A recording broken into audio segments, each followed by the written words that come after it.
what is your favorite record of all times and why? Favorite song even? Is there something One favorite record. One. Yes. You go to an island, you have to have just, you can only take one record with you that you play for the rest of your life. Like, I listen to Desert Island Discs on podcasts, and they've been going for years, and they ask this question, and I've never really thought about it, because there's just so many. I mean, as a bass player, I play so many different styles of music.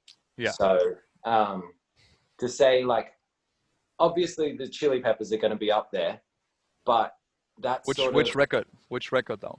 For me, One Hot Minute was the one that got me into bass playing. So really? I think, yeah, even though Blood Sugar Sex Magic's probably a better record, I think One Hot Minute's like the one that started everything for me. So I'd have to say that's up there, but then that's kind of discounting all the other great records, like, you know, Abbey Road and the White Album, the Beatles, and Nirvana, Nevermind. Everything that Michel and Digiacello did, that's all gone. So it's really hard to just say one record, you know. Okay. So like you had to that pressure. That makes sense. That makes sense. I don't want to discount the great. One Hot Minute is a pretty good record. It's definitely one of the most memorable for you. Definitely, yeah. Crazy. So, actually, so how did you get into music? So you listened to the record and then you decided to be a bass player, or how did that work? well, no, I mean, I sort of started playing bass at primary school. There was a day where they all brought the instruments around and we could choose one if we wanted to play it. And I wanted to play tuba because it was like the biggest thing there. And I was like, that one, the big shiny gold one, that's for me. But they said no. Because I was tiny. So I then chose double bass, and they needed double bass players. So yeah, I started in primary school, played that. I was horrible at it for years. I think when I was maybe 13, I joined the Queensland Youth Orchestra, and I was like the worst bass player in the worst orchestra. Like, honestly, I was the last chair. So out of the entire organization, I would have been the worst player. But yeah, being in that orchestra around like amazing players sort of showed me that I could, if I practiced, actually be all right. And so I started doing that. And then my brother had like a Chili Peppers record. I think he had Blood Sugar Sex Magic. And I listened to that, and it was just, the bass playing on it was next level. And what was that? Like, yeah, I would have been 13 or 14. And I found a bass transcription book on the internet for One Hot Minute. It wasn't Blood Sugar Sex Magic. So I got that. Yeah. And then I got the record. And then I tried to like combine the two, playing along to the bass lines on double bass. Nice. And yeah, and I just was in that world for like, I don't know, time stood still. I was in the book until I was out of high school, you know, like just doing that full time. And that's sort of, yeah, I guess that's where it started. Interesting. Red Hot Chili. Eventually I got an electric bass and it was a lot easier. Yes. I mean, how was that when you were like, 6 or 7 years old and you started playing the double bass? Did you stand on a stool or something? Or are there mini double basses, or how does that work? There's mini ones. So yeah? I think we were on half size or 3/4 size basses. Actually, that's my first bass from, I would have been 13 when I got that one. Yeah. But the ones at school, yeah, I think they were half size. Wow. And they were a stretch. They were still all the way up here. And I remember playing on a full size when I couldn't reach it. And yeah, I had to like stand on my toes, just right up on my tippy toes, and I still couldn't reach it. But you know, I probably didn't play in tune for like 10 years. So yeah, it didn't matter if I was reaching the notes or not. And no one really told you. They were just happy they had a double bass. Pretty much. Yeah. I don't think I played half the time. I was like just looking out the window or something. Nice. You just wanted something big. Something, yeah. Yeah, exactly. That probably has something to do with your childhood that we don't need to discuss now. You have the feeling you need Yeah, to. I don't think we've got the time to get No. into it. Really. We do that in the different podcast, psychological errors. It's a 10-part series, yeah. Decisions. So, and when you were like 13, 14, you started listening to, to Red Hot Chili Peppers and probably others as well. What made you stick with music? Why did you not just say one day, "Oh, look, music is not cool anymore," or why was there no one discouraging you from pursuing music? I mean, there's always people discouraging you, especially in that transition from high school to the rest of the world. Yeah. They're saying, don't do music, do something that's going to provide you a good financial support and you can come back to music later. And maybe that's the right choice. Maybe not. For some people it is. And for me, my life would have been good. I know that I would have had a good life had I done that. But I think I kept with it because I was all right at it. I was in the orchestra doing good things, practicing a bit, and it was fun for me as well. I wanted to do something fun that I enjoyed, that I was all right at. Yeah. And actually, I think the reason I kept up with it after high school was because I auditioned for the conservatorium here in Brisbane. Yeah. And the auditions were maybe in like August or September of year 12, which was like senior year. And the results came back before my final exams. So I knew that I had a place in a university before I even did my final year exams. So I was like, I went into my exams going, well, I'm already going to university. Wow. I may as well just do that instead of like try hard at this and hope that I get into a science degree or something like that. That's crazy. So it was kind of strange timing that made me go like, that's what I'm going to do. Interesting. So you couldn't have been that bad at that point. I wonder if the competition was low that year. I wonder if I sort of Stephen Bradbury'd my way into university. Well, however, I remember going to uni and like my mom was so poor. I just grew up with my mom and later on with my half sister, and like for the first 8 years I could not afford even instruments or music tuition, right?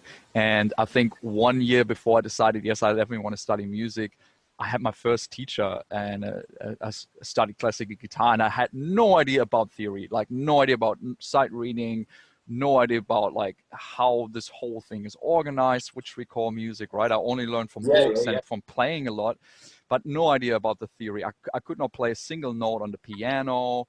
And somehow I got an audition to the uni, and I think I've failed 2 or 3 exams to even get in there. And then the last one I played, and I started composing quite early and improvising, and did a lot of like finger style, where I play a guitar like a piano and all of those things. Yeah, sure. And I remember playing this one song, and it was called "The Story of Yoshi." Yoshi from Super Mario Brothers? Yeah. The little dinosaur or dragon or whatever that was. Yeah. And they then said like, well, like clearly you're not a classical guitar player, but we like the way that you compose and your creativity, so we show you the rest, right? And then they said like, well, the only thing we need from you is just a piece on a piano. And I was just looking left and right, and I said, well, I can't play piano. And they're like, wait a minute, do you want to study music and you can't play a single piece of piano? And I said, And I thought that was it. And then they kind of like stuck their head together and like, and they said, well, can you sing? And I liked singing. I was singing in a lot of bands, but I hadn't anything prepared. And I said, I think so, but I have no idea. And then they said, Michel, you have 5 minutes. Just think in your head what you want to do, and we come back in 5 minutes, and then you sing us something. And I was like, yeah, right. Right, and then I was sitting. I think I was singing Otis Redding, sitting on the dock of the bay, and And that was it. And I was in, and I was like, oh my You could have fucking been, God. yeah, you were that close to Yeah. not getting in. And I was terrible at studying, like, because I was so far behind, right? The only thing that really Sure. saved my ass was creativity. But I'm really grateful, you know, that they recognized that. And it took a long time for me to catch up with the theory side of things and stuff. Oh, But it sure. was really, really good, man. Really That's thankful so for it. funny how one tiny moment can change the course of history, you know?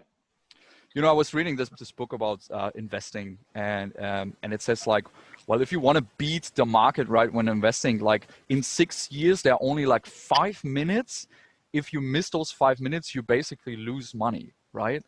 So, and if we translate it to life, I think that's true too, right? If you Oh, sure. you prepared, that's just half of the thing. But sometimes it's just like grabbing those opportunities at that moment, and just you know, like later on, or maybe at that time, that this is a point where your life shifted dramatically, right? Sure. Um, Yeah.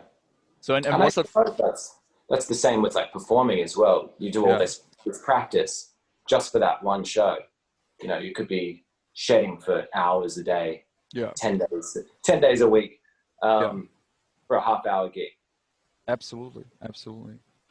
But so when you got into uni and you started studying, did you start making money while you were studying, or were you just completely focused on honing into your studies? How did that transition go from being a uni musician to basically a paid musician and getting into the scene? How was that? Hmm. I got a couple of lucky breaks, I think. During uni, I I put I put an ad in all of the newspapers around the city. You know, the music newspapers. I don't even know if they're still around. Hmm. Just in the classified, saying I'm looking for a band. Yeah. And one guy called me up and he's like, "I've got a covers band. We do shows in pubs 4 nights a week." Yeah. This was 3 years into my uni degree, so I'd done a handful of gigs before that, Hmm. made Okay. $50 a night.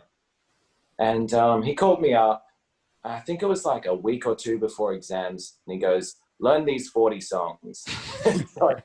So I stopped studying. I didn't learn any of the jazz tunes I was supposed to learn. Instead, I was doing, you know, Sweet Child of Mine and Copperhead Road and all of those, you know, April Sun in Cuba, all Yeah. the songs that no one, that like they won't work in a jazz department exam.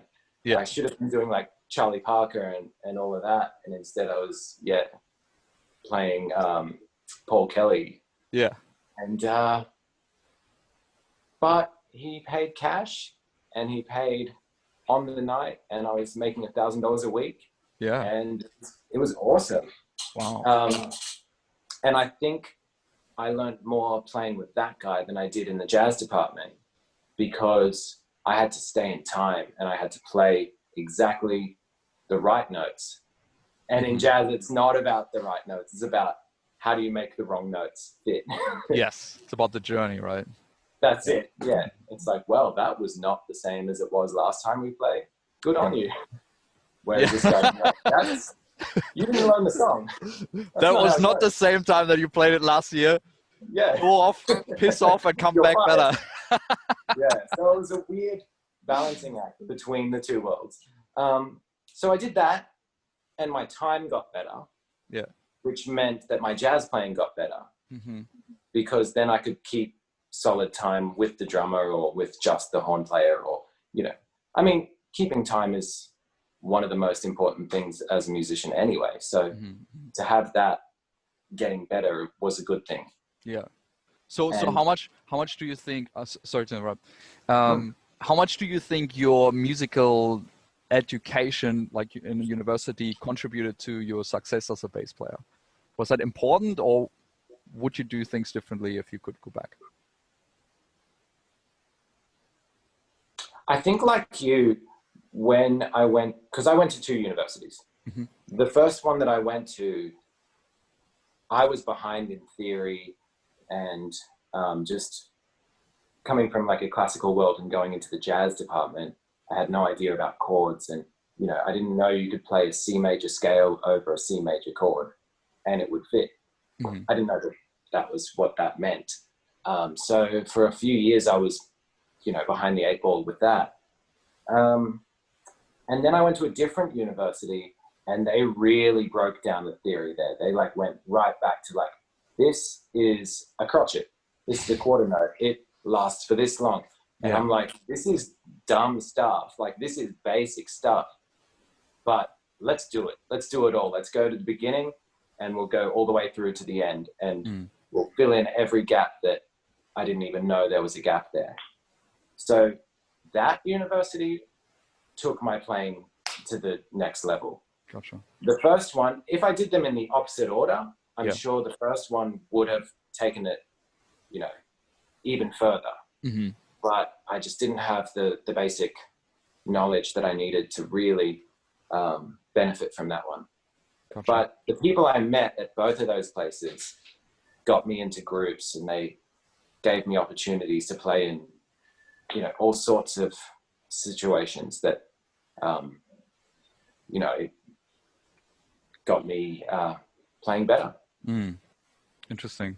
When I was in Berlin, I lived in Berlin for a long time until I was until 4 years ago, and I was working in a public music school at that time, for the state music school, in kind of the eastern part of Berlin.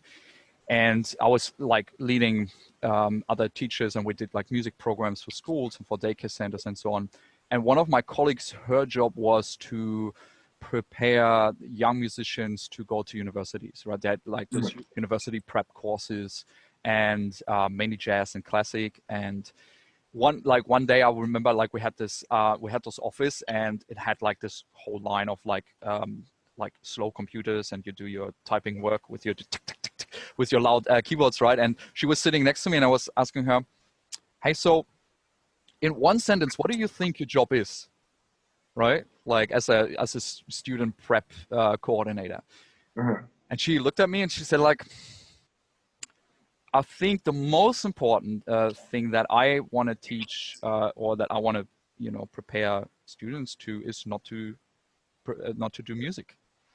And I said, wait, what? And I asked her again, no, I think you got my question wrong. She said, no, my first priority is talking people out of studying on making music professionally. And I said, okay, I don't get it, right? And then she said, well, think about it. Like, if I make a good job in talking people out of making music, that just means that they didn't want it in the first place as bad as they, right? So if I tell you, you don't have it, what it takes, and they say, fuck you, I'll do it anyway, and I double down and I prove you wrong, well, then at least, she said, they have a slight chance to actually make it through uni and also through life, because they have this tenacity, right? Yeah, sure. To actually go against what other people say, because, man, as we know, like the music industry is full of people that tell you you're not good enough. Plus, we also ourselves tell ourselves all the time we're not good enough, right? And I found that really fascinating, right? And I find that all the time that studying music is important for some people, but I don't think it's the only way. What's your position? Like, let's say if someone just fresh from high school, bass player or guitar player or whatever, and they want to kind of pursue music, and they ask you now, from your experience, hey, should I go to uni or should I make it on my own? What would you tell them? I don't know what I would tell them, because both of those parts are valid. Like you say, knowing more about music is a great thing. To know the history about what you're playing and where you're coming from, and to know the theory behind what you're doing, and the way that you're approaching an instrument is really important. But you don't need that to make great music. If I took all of the money I spent on university and put it into lessons with an amazing player, I think I'd probably be an amazing player, actually. I'll take back that still. I think that would have been a great investment if I took that money and bought gear and learned how to use the gear myself, I think that would have been a great investment. Yeah, I'm not sure. I mean, I wouldn't go to university just because. That's the one thing that I could advise. You mean just because everyone's doing it, or just because it's the thing to do? Yeah. Oh, yeah. Or if I've got no other idea of what to do, maybe I wouldn't do that. But then again, maybe that's what I would need to get that spark. It's hard. It's hard, man. Everyone's got their own journey, and I guess as long as you're playing, it's a good thing. Yeah, I also think there's no like right or wrong answer, right? But like when I mean, I work with artists on a daily basis. I work around with like 50 clients a week that want to create a full-time income doing what they love, right? And that the question is usually one of the most asked, like, should I go to uni? Should I, what should I do, right? And I say, look, I think for me personally, the only reason why I would ever go to uni again is because I have absolutely no network, and I need to expand on that. I think that's what uni is really strong, really good for. If you go in with that mindset and say like, look, I'm investing, yes, in education, but the main thing is I want to come out and create an amazing network, because statistically there will be people who make it, and keeping in touch. But that's not what I've done when I was in uni. I studied like 6 or 8 hours a day, and and basically just wanted to be the best player, because that's kind of like, I don't know if that was in uni the same, but it was like, dude, you need to buckle down, you need to like get everything right. So I didn't really use that for expanding my network. But other than that, I totally agree with what you say. Like, instead of, like I'm always saying, like, well, are you willing to pay for the toilet on the other side of the campus that you never use? Right? Sure. Because that's what you pay with your tuition fee, right? You're paying probably 90% of what you pay is admin, is houses, is like paying people that you never use, that you never, acquire, and but again, you do get access to people that you would never have access to. Yes. So that's the flip side of that. Exactly. And you're surrounded by like-minded people as well, which is going to create value in itself. Yeah.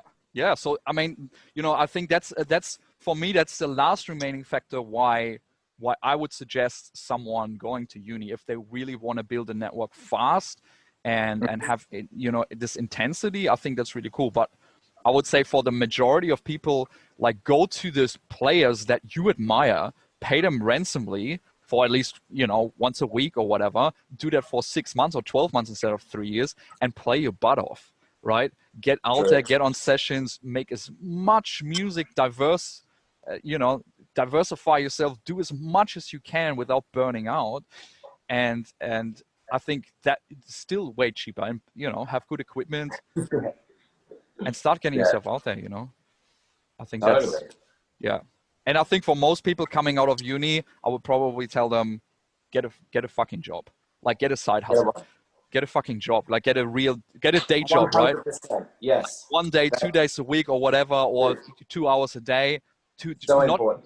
Not just to pay for everything, but also to have that mindset. Okay, well, there are things that I don't want to do, but I need to do them in order to get where I want to be, right? That's true. Yeah. And I heard someone call that the shit sandwich at one point. They're like, be prepared that you will have to eat a shit sandwich every now and then. It's true. And but also, I find like having a job takes the pressure off your passion. Your passion can stay your passion. True. If bass playing is my passion, but as soon as I need to do it to pay my rent, I'm going to start taking gigs I don't want to do. I'm going to start playing with people I don't want to play with. I'm going to start doing stuff that I am not going to enjoy. And that's going to make me resent playing bass, which is the one thing I don't want to do. So I'm happy to do a couple of days at a shop, just so that I can keep that thing pure.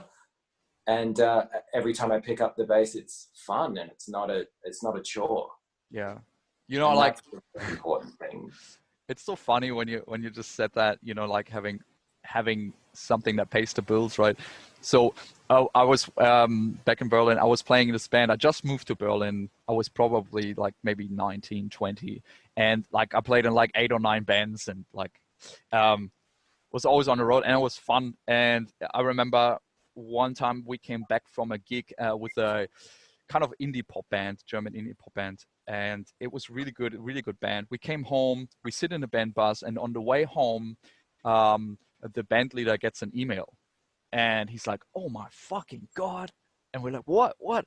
Man, we just got invited to play a gig next weekend and it's been paid like, I don't know, like $3,000 or something ridiculous. And it's like, and we all like, yeah, fuck yeah, like, we're super happy. And our drummer is like, and we're like, what? And he said, I can't, like I promised my girlfriend like that we're going on this holiday for 2 years.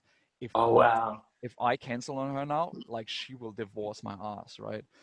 And then there was this discussion because like I was just a session player in that band, right? I played acoustic guitar in the band. So I was not like official part of the band. And then suddenly they had this argument, like what's more important? And like 2 of them, because what they did, they put everything on a card, right? They said like, now we're not working. Our only job is the band and we're putting like 120% in it. And that's the only way to make it. And now I was sitting there like awkwardly and like watching this discussion about like, hey, dude, like you can't let us hang. I need to pay my rent next week, right? Yeah. Like we need this gig. Like it's super important. Plus it's high exposure, blah, blah, blah. And the drummer said, man, like, what do you want me to do? And so in that moment I realized, shit, I need a job. Right? I definitely need something that kind of pays the bill because I don't want to be in that situation. Oh yeah. Ever. Where I have to play some shows to pay the bills kind of thing. So that was really for me, that was a really pivotal moment in my career. Really for cool. Sure. Yeah, man. So, did the gig go ahead? I think so. I think they got another drummer. I don't actually know because it's like been so many gigs ago. But yeah, that friction there, man. Yeah. That was at the end of the tour as well. I'm sure you're all a little bit not the easiest people to be around. Yeah, and it's as a session player, I mean, you probably know how that is. Like you don't know the dynamic yet of the band. You're not really sure like what's happening, and you kind of need to fit in and get along with people. So it was quite interesting time. So and when you then finished and you started playing with the with the cover band that paid you $1,000 a week, like what happened? What happened then that you like said, okay, well, I definitely like. At what point did you call yourself a pro bass player? Oh man, it wasn't until years later. Mm-hmm. It wasn't until years after that. I got fired from that band. Okay. Why? I think I showed up too late. A lot of times in a row. Just like a few times in a row I was late to a gig. I missed the first or second song.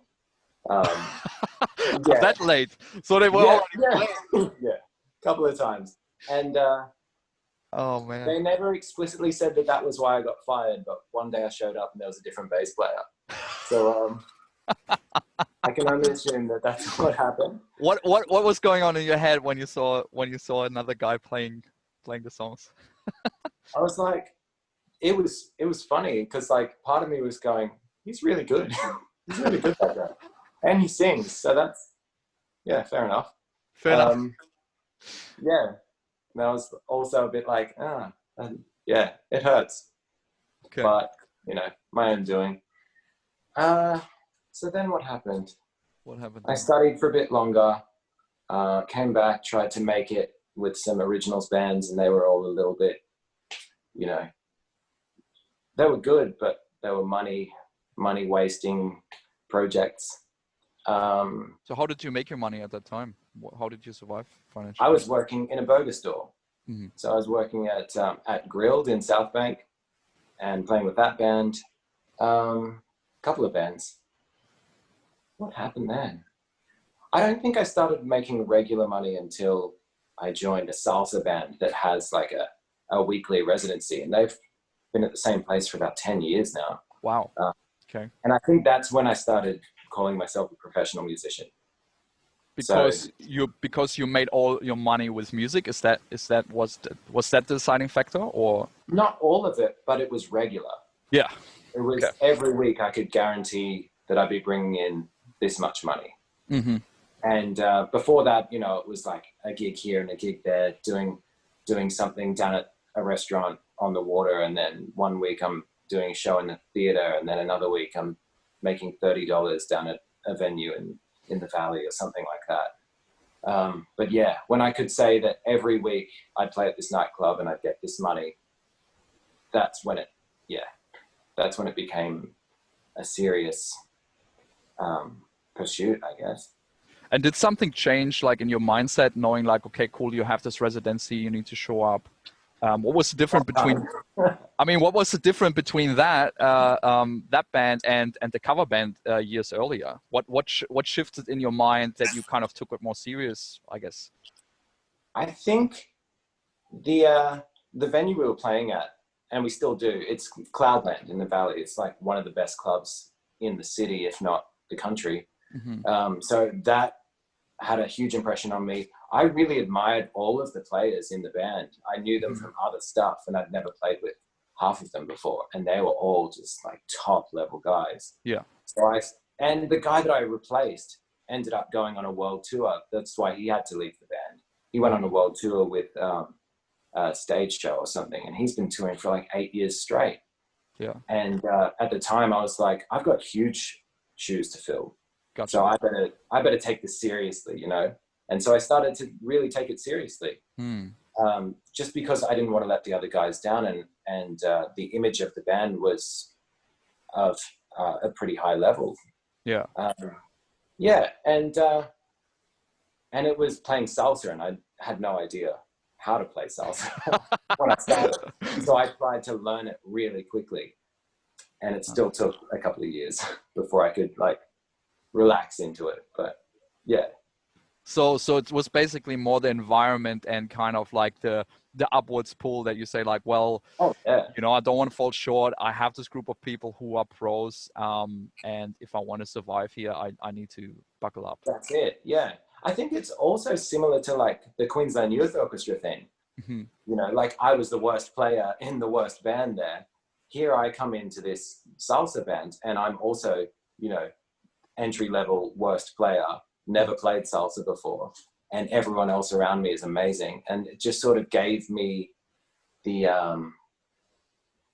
it sort of showed me that I could be on their level if I wanted to, if I wanted it hard enough, if I wanted to take 5 minutes to learn an Otis Redding song and bring it in.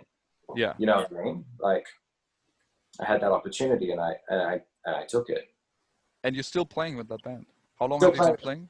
How long have you been playing in that band now? 10 years. 10 years? What's the name of the band? Chukale. Chukale. Yeah. What does that mean? I don't know. I think it's like, I heard once that it's like the command that you give your dog to attack someone. Oh, okay. In Spanish. Maybe? That's cute. That's cute. Yeah. Or deadly, or, you know. So, and why are you still playing that band? Is it just for monetary reasons, or is that why are you still there? It's fun. Yeah. It's really fun. Salsa is such a fun genre of music to play. Why? I don't know. Like usually you hear the bass players dum dum dum dum dum dum dum, whatever. But over the years, I think I've sort of developed more of a technique where you just overplay like so much, and then dial it back a little bit. Mm-hmm. And for some reason it kind of fits. So like I can fully let rip in that band. And there's 4 drummers, like everyone's just going nuts, 3-piece horn section, 3 singers. And it's just such a loud, not aggressive, not violent, what's the word? Energetic. Like, yeah. Forward. Yeah, it's such a crazy band. It's so good. So yeah, the money's not great, but it doesn't matter because the band and the music and the people are so good. Interesting. I mean, if you play like any band or any project with several people over a long term. Like, what do you think is the recipe to success? You know, keeping that team together and you know, getting better each time and still being booked, because you know, if you don't bring the value for the club and for the people, you wouldn't be there. So what do you think, you know, the recipe is there? I'm not too sure. It's funny with that band because in the set breaks, the DJ is so loud that we don't talk to each other. It's kind of impossible to talk to each other in the set breaks because it's just crazy loud in there. So yeah, I don't know what the thing is. I mean, like, being there for 10 years, it's sort of become an institution. So, and it brings a lot of people in. There's a huge Latin American community in Brisbane. So they all show up to the club every week. So that sort of sorts the club out. Yeah, I honestly don't know. I mean, the band leader kind of commands a respect from us and from the other bands in the city. So in a way, yeah, I don't know. I don't know where I'm going with that either. Interesting. Well, it's interesting. I mean, it is like a marriage, right, with people, right? When you play so long, and sure. I think everything over like 1 or 2 years playing in a band, there must be more to the team than just that glues them together than just the music. I really believe that, right? There must be, I don't know, there must be a common cause. There must be like a vision. Maybe your band leader is really good in creating kind of like a good vision or like a really good idea of what you guys are doing. Yeah, I think so. Interesting. But also it's good that you obviously have a big scene for that style of music, right? Because in the end that pays for you, right? Smaller, if we would have lasted so long, or if there would even be a point to doing it. Yeah, I wonder. I'm sure. Yeah, makes sense. So what and how did you get from that band to, you know, supporting big international acts here? I'm just reading Sam Smith's Passengers, Peaches. One of my favorite bands, Hiatus Coyote. I actually played with them when I came to Melbourne, which was really fun. That's cool. They're amazing. Fuck that. Yeah, they're great. So how yeah, I mean, how did that go? You probably didn't play with your salsa band in supporting with the salsa band. We supported. I think we do like Buena Vista. We played with some guys from Buena Vista Social Club and African All Stars. El Gran, El Gran Combo. Jay Balvin. That was a strange one because he did like, was he Despacito? Was that him? No, something like that. I don't know. He's a superstar, J-Lo levels, but in Latin America. So it's strange that we supported him. But with the other acts like Sam Smith and Passenger and people like that, I was just playing, and I knew people around the city, either from university or from friends who had other friends that played, and we started playing together, and the thing led to another. They got a gig, and then someone saw them, and then you know, a label needed a band to support someone else. Yeah. So it was all word of mouth. Yeah. Got me. I mean, supporting Hiatus, I was playing in a band called MKO Sun with Hannah Macklin and Micah Wallace. And I think Micah lives in Melbourne now, and Hannah's in Brisbane. And I think Micah was doing a lot of stuff with Simon, maybe, or Bender, and Mako as well. Yeah. But and I think they just got us on that tour. I think they were going through Birdfire with the Lanius crew in Brisbane. I don't know. It's all sort of, it's mixed up. Everyone knows everyone and gets everyone on different things.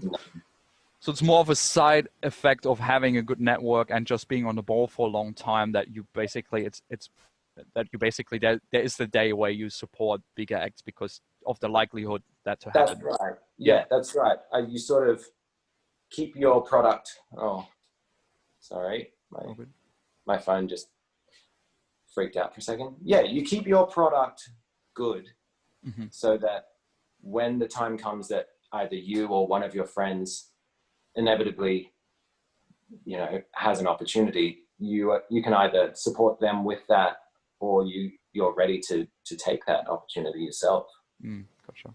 And it will happen if your network's healthy and large enough. There is going to be someone that will eventually crack it. Well, I think that's a good topic to get into as well. Networking, relationships.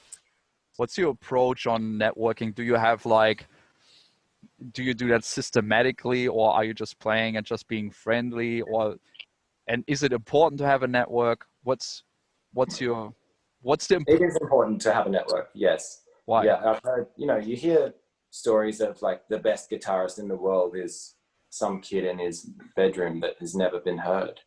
And, you know, all of these musicians that are never going to be recognized because they don't get out of their room.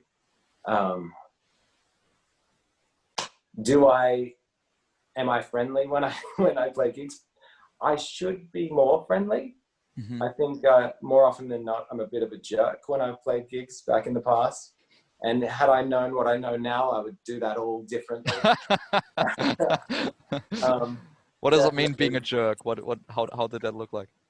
Oh, just, I don't know, just not friendly, not being super nice. Well, not even super nice, just being authentic to people. And yeah, I don't know. And what changed? Who are you now? What changed? I think for a while I stopped getting calls. And I was like, maybe I should look at my own behavior for a bit. What's going on? Something's wrong here. Yeah. So when you play, what's that? So when you're a player, what do you think weighs more? That you are likable and approachable, and you know more of the soft skills, the social skills, social intelligence, emotional intelligence, or like how good you are as a player? What do you think weighs more? You have to be good, but you have to be nice. You have to be easy to be around. And I think if someone's got the choice between a good player and someone who's easy to be around who can play, they're going to pick the person who's easy to be around. Like 9 out of 10 times they'll pick someone who they can hang out with after the show, before the show, during sound check, for 8 hours while you drive from Melbourne to Sydney. You know, because the show's like 45 minutes. Yeah. Once a day, or like 3 times a week, if you're lucky. The rest is hanging out at the airport, waiting at sound checks. You've got to be easy, fun to be around, not a jerk. You've got to smell nice. That helps. Smell nice. I need to work on that. So, yeah. Yeah. Okay, cool. Interesting. I mean, it's probably here even more than it is like, I mean, my background is European, so the distances are usually quite closer. You usually, I mean, yes, you also a lot of times sit 8 hours in a band bus, but you're definitely in 2 countries down the road, you know. You're not still in Victoria or in Although Queensland, like, right? a European tour might last a lot longer because Australia, you've got what, 6 cities to play in, and then you're done. For sure. Unless you're going regional. But yeah, it's true. It could be months on the road in Europe, and you still haven't done half of it. Yeah, but I definitely agree that I would always pick someone that I like, that has good abilities, over someone that is an excellent player but it's total dick. And 100%. And I find like when you work with people at the top, no one is an asshole. They can't No just way. afford it.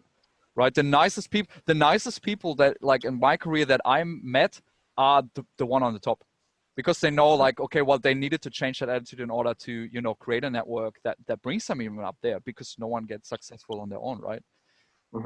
I think the worst people are kind of the ones that kind of had a hit, are still fairly young, and think like they are better than they are, and they don't need anyone. That's kind of the dangerous area. Every time when I was songwriting or producing, I just hope to not, you know, there were some gigs where I hope like, oh my God, you know, and I'm sure I've been that person at one point. Interesting.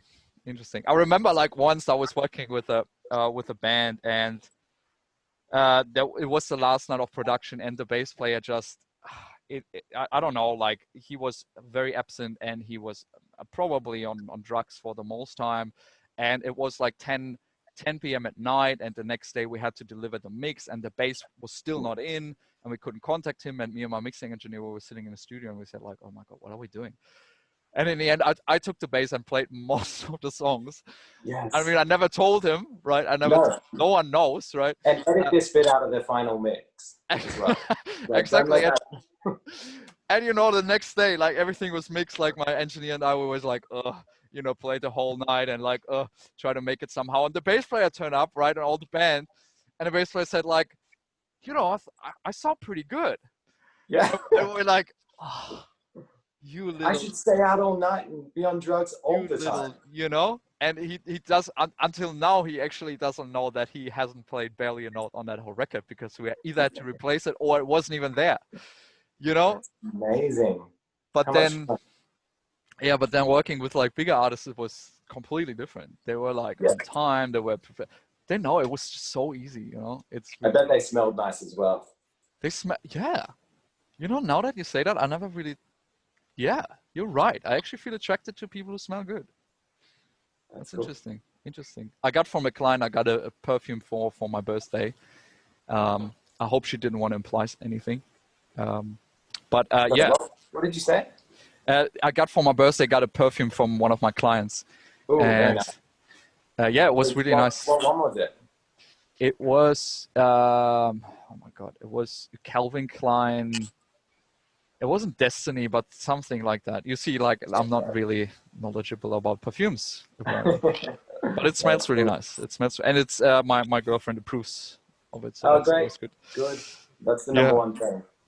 Interesting, hey? Yeah, so definitely, I agree. Having good social skills, I think, is absolutely key. Oh yeah. So let's. It's kind of hard these days. I mean, especially now with like the lockdown and everything, to get out and network. So yeah, like Instagram and Facebook are really important tools at this time. At this time in the world. It's interesting, eh? It's interesting. Well, I mean, how do you survive in those states where live gigs are not happening? Like, what do you do with your day if you're predominantly a live bass player? What do you do to earn your money? How does that look like? Well, the store really helps. Yeah. So having a couple of days at that piano store is a godsend. But now, see, I was playing in like a dance music band as well. So we just play like EDM, and I'd go hard, and I'd have disgusting fuzz and octave effects on, and it was gross. But now I've set up a home studio, and I'm really dialing in those sounds and getting them to sound really nice.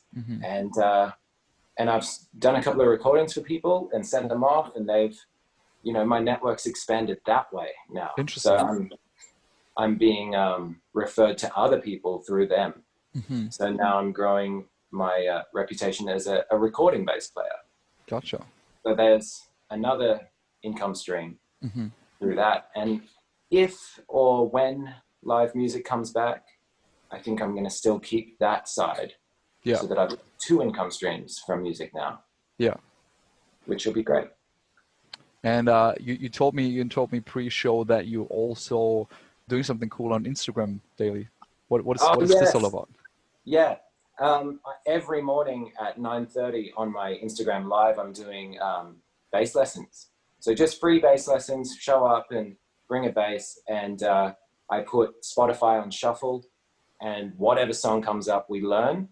Yeah. And it can be anything from like Thundercat to, I don't even know. We had a Thundercat song the other week, and it was just, I had to get like a second coffee. It was crazy. And today we did the internet. Yesterday was, I think it was Daryl Braithwaite yesterday. So it's just anything. It's a pretty eclectic mix there. Yeah. And I break it down into like really simple, if you've never played an instrument before, if you can grab a bass, I'll show you the very basics that you need to know to play that song. And how And how does it work, like audience-wise? Like, are they interacting with you? What's the resonance so far? What? People can comment on the video as we play. Yeah. I'll ask questions live and they'll answer, but usually they just play along. I've had a few people in the room every now and then. Some days I've had no one. Mm-hmm. You're still doing it, though? Sorry? I was still doing it then, even. Oh yeah. Yeah. It's strange talking to no one, but I just pretend someone's there and go for it anyway. Yeah, and then you post it on your feed so that people can listen to it. I download the videos and edit them and make them easy to understand and get rid of all of the ums and ahs and all the copyrighted material that for some reason Instagram doesn't like people posting. So I cut that bit out. Gotcha. Interesting. So there's like a treasure trove of bass lesson tutorials on my page. That's amazing. Why do you do that though? It doesn't bring you any money. What's the reason? It's free. It's why? At first with the quarantine, it was awesome. I had like 2 weeks where I just did nothing. Mm-hmm. But then I was doing nothing. So I decided I needed a reason to pick up my bass. I needed some structure in the day. I didn't know what day it was. Mm-hmm. So I decided every morning, and also like being a performer before quarantine happened, playing for money felt like I was taking from the community. Mm-hmm. But by doing free lessons, it was a way of giving back, especially at the time when everyone had lost all of their income. Just to give something free, a bit of value was kind of important to me. And do you think that's also beneficial in the long run still for your business? Oh, 100%. How? Well, just playing every day has made me a better bass player. Yeah. Like, it's the practice. It's my ears are getting better because I'm listening to a random song and trying to work out a bass line. And then I'm needing to explain what I'm playing, which if you're a player out there, try explaining what you do and you'll get a greater understanding for what you're actually playing. Like, hands down, that's an amazing way to learn what it is you're doing. I mean, I guess for anything really. If you try explaining what you're doing, that's going to progress you so much quicker. Yeah, of course, because you need to catalyze everything you learn. You actually need to verbalize. You need to really have a great understanding over it, right? For sure. Mm-hmm. But I can also. Oh, sorry. But I can also see, Steele, that in the long run, if you give value, I think there will be also the time where people ask, "Hey, look, can I work with you one-on-one?" Or like, "Hey, you seem like a really likable guy. Do you want to play in my band or work with me on that project?" Right? Yeah, that might happen. It might not. If it does, great. That'd be cool. I'd be open to that. And if not, then no big loss. Like Cool. Well, let's maybe condense a little bit like your own experience and try to make it available for people starting out, because that's kind of the main reason why we talk today, is to kind of inspire and give a little bit of a, not a roadmap, but minimum maybe a mind map or something. So if you kind of like had to sum up your career so far, what do you think were like kind of the biggest musts that you have to have as a player, as a live player, as a musician, as a muso, to kind of thrive and kind of expand and kind of make a living out of what you do? What do you think are kind of the main cornerstones of becoming a professional player? Okay, you need to know your instrument. Whether you know it inside and out, or you just know how to get around it enough, you need to do that. Like you can't be a player without being able to play a little bit. Another thing, you need to start expanding your network. So just being nice, being friendly. I don't know, meeting people. Whether that's the people that you play with, or just other people that you work with, I guess. And the last thing is, I had it before, but I've forgotten. I think equipment at a certain level, I really deeply believe that having good like work equipment doesn't have to be like your Fender custom shop, you know, once off base, but I think having good equipment, I think it's first of all you feel good when you play equipment. Yes, Reliable equipment. Yeah, you're right. It doesn't have to be a $5,000 instrument. I have a $200 bass guitar, but it works. Yeah, I can rely on it to make a sound if I plug it in. I think that's probably super. I remember like I was endorsed by Gibson for a while, and they had those beautiful custom shop guitars and everything, and I also had a couple of like handmade PRS guitars, and I felt so good to play it, right? But then I was also scared kind of to lose them, or that they got stolen on tour or something. You know, sometimes you can't lock the, you know, the backstage, or you don't want to leave it in the car or in the bus or something, right? So I just started getting those, like a cheap Squier guitar, like it was a Biffy Clyro signature red Fiesta red one, and it cost me maybe like 200 euros or something. Gone again.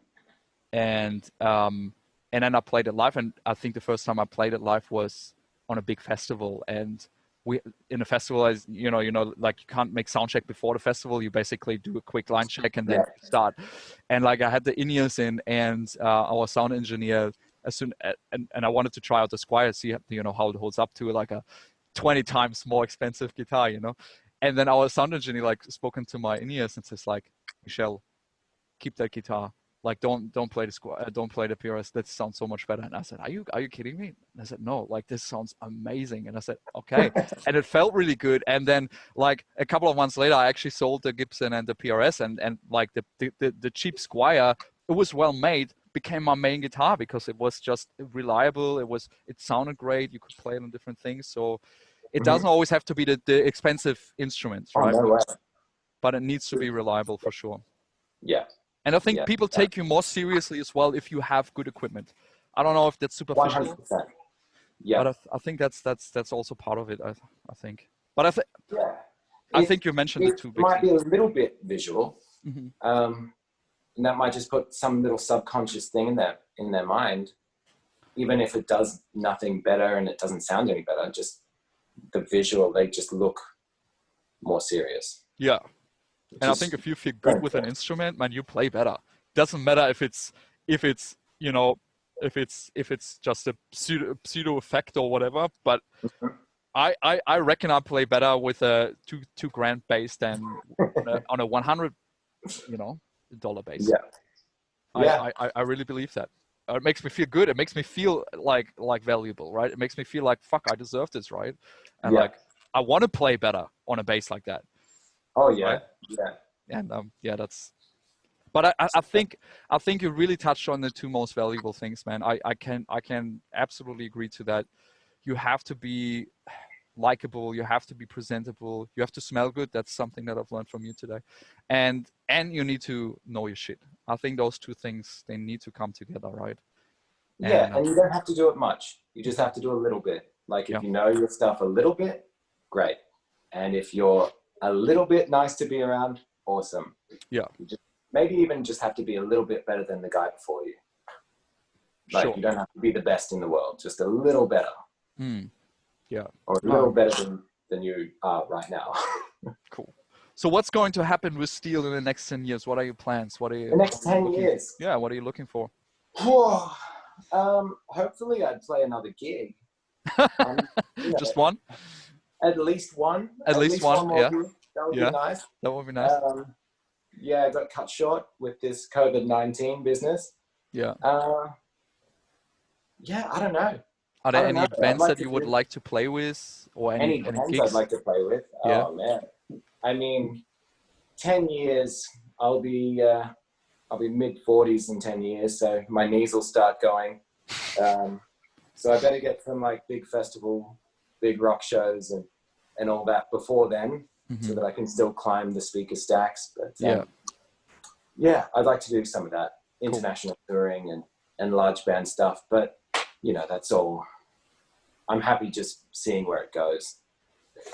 And is there any way to prepare for that? Like when you think like, okay, well, is there anything what you do differently to, you know, to get your career to the next level, or do you think it's an organic thing and it will happen how it happens? I could break it down, I guess, and really like make 1,000 steps out of it. Or I could just think of what the next thing to do is from where I am right now. I'm not sure. And also I don't know how to get to the top. So I think any step in the forward direction is a good step. Yeah. I mean, tightening up my effect sounds, so like getting a really nice fuzz and a really nice octave instead of just whatever.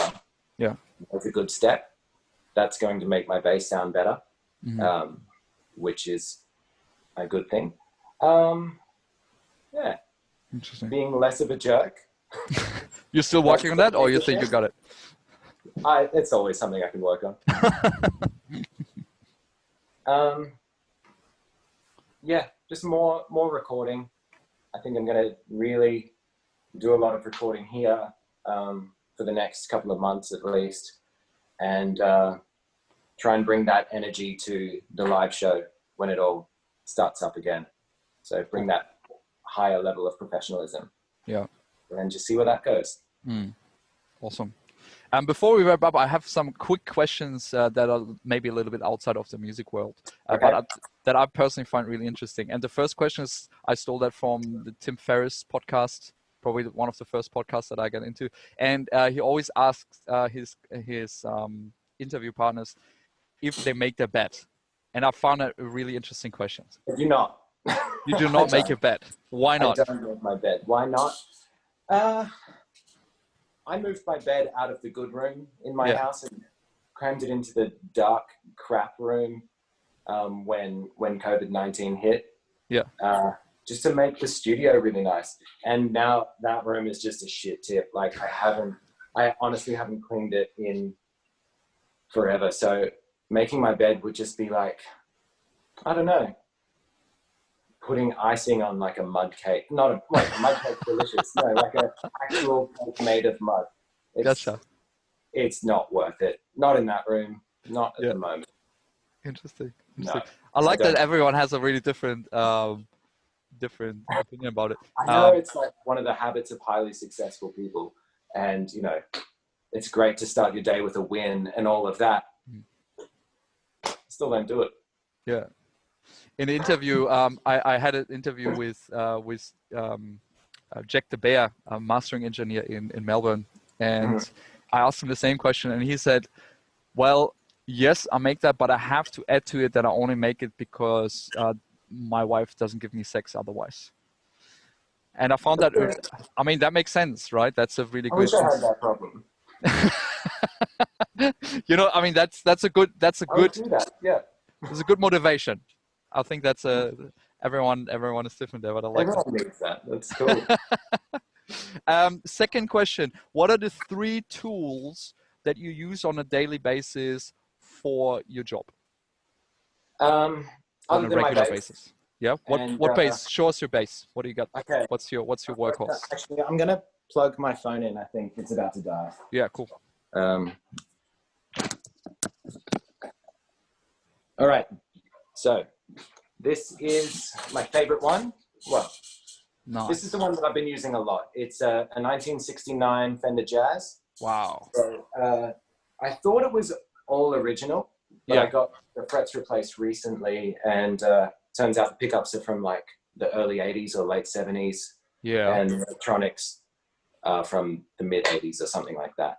But this one's really cool. It's all road worn and disgusting, and I love it. Nice. So that one I use for pretty much everything. Yeah. And then this one is it's called a vintage reissue, is the brand name, and it's just a P bass, and I put flat wounds on it. And a P bass with flat wounds is just It's the holy grail, right? Especially for recording. Beautiful. It's one of the best things. I've realized that I just keep buying the same color. I mean, I've even got a guitar that's the same color. So that's getting a bit obvious now. Maybe it's a style. Maybe it's a. I think that's my that's going to be my brand, is like that color. Gotcha. Okay, so that's your 1976, 1969. 1969. That's crazy. Fender Jazz. Fender Jazz. That's your tool number one. What's tool number two? Oh. What do you use on a regular basis? I use Instagram every day. Instagram? Like for lessons, but also to network with people. I keep up to date with people and check in and say hey and post little videos, and I edit videos a lot, throw them up, and yeah, I think it's a great tool for just meeting people and staying in touch with people. And also I don't go out all that much, so networking in person is kind of tough. So Instagram's really cool. So I use that. Cool. And tool number three? Spotify. Spotify. I listen to music all day. And I think that's a really great tool for learning songs. Even if you're not like paying attention to the music, just having it going into your head. When you go to play it, you kind of have an idea of how the form is or where the chords move to, just because you've heard the songs before. Yeah. So just having music playing all the time, you sort of get familiar with a lot of songs. It's interesting. So your three tools, like if I step back, right, you have one tool, you have Spotify that kind of inspires you, something that you take in.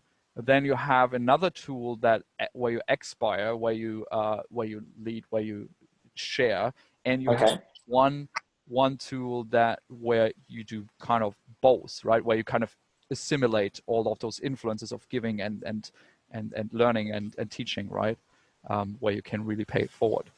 Really I suppose so. Interesting. Cool. I didn't think about it that in depth. Sounds very balanced. Sounds very balanced. Really cool. Thank you. I'm going to tell my girlfriend that. She tells me to get off the phone all the time. So I'm like, no, I'm in balance. Michel told me I'm in balance. You'll put me out of balance. My chakra will be out of line. That's it. And I think what I usually like to finish with is kind of like a little story. Yeah. And the story, I start the story and maybe you can fill in the last part. And it is about your last words. Okay. So let's assume tomorrow there's a big fallout and like there's no electricity anymore. All the records of your doing have been destroyed. No one knows what you've done prior to today, right? There's, no one ever heard you play bass. No one ever heard you speak on. No one ever heard you on Instagram. There's nothing. There's no record of your being. Also, you just found out you just have 1 hour left to live. Oh, good. What a day. What a day, right? Just another day in the office. Yeah. And the only thing that you can share with the world before you go into wherever you think you're going after this life, you would just have a post-it note and a pen, and you can write down just one sentence or just one line or maybe even just one word to kind of inspire the world to become a better place. Oh man. What would that be? What would be on your post-it note? I don't know if I would bother inspiring the whole world, Okay. I think I'd just write like there's just so much. Like, have you got loud billboards down in Melbourne? No. There are these billboards around Brisbane, and they just have like jokes that people write and send in, and they put them up on the thing. Ah, okay. And Twitter's just so full of just people talking shit. I mean, like presidents saying dumb stuff, and so I think there's enough quotes and inspirational stuff and funny things out there. So I don't know, I think I'd just probably write something that my closest friends and family would know was from me. You know, something sincere and just like, I love you guys and I'll see you on the other side. And it's been fun, thanks. Nice. Something like that. Yeah. Like, and if someone else in the world finds that inspirational, then that's cool. But I'm not really doing it for them, you know? Yeah. My friends and family.